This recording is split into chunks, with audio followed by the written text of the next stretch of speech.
What would you do if you saw your nation liberated after centuries of colonial rule, yet still shackled by the remnants of that very colonial education system? This is exactly the challenge India faced post-1947. And for students reading English in India today, understanding this history is crucial.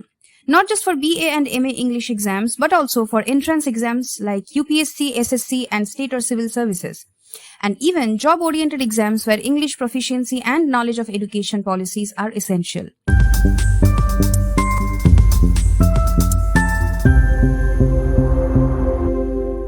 Hi, this is Ipshita ma'am and welcome to another session of my BA and MA English Literature classes. On this Teachers' Day, let's not only celebrate our teachers but also explore how India's education system evolved after independence and why English still dominates academic, professional and competitive exam spaces. India inherited a colonial system designed to produce clerks rather than thinkers. To reform this, several education commissions were established post-independence. The Radhakrishnan Commission, 1948 to 1949, was India's first attempt to modernize higher education, stressing liberal learning, spiritual values, and university autonomy. However, it failed largely because of economic crisis, low budget allocation, and the government's immediate focus on nation building rather than education.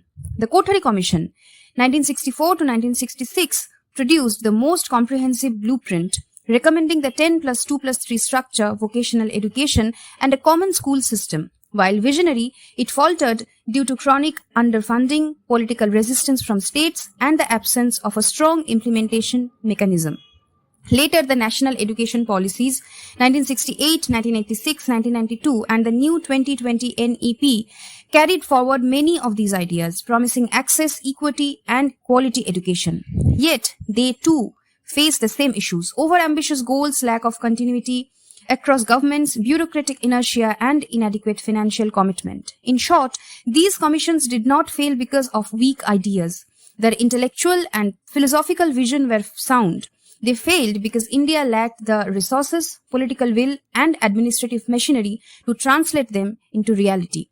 Despite reforms, English continues to dominate India's education system, mostly due to our colonial hangover, the cultural legacy of British rule that positioned English as a marker of power and prestige. It remains the medium of instruction in higher education and a gateway to global knowledge, while also being linked to social mobility and elitism.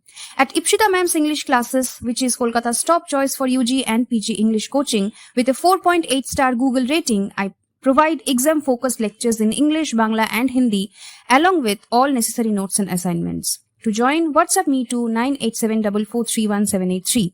If this video helped, like, share and comment below. And don't forget to subscribe and grow like a pro with Ipshita Ma'am.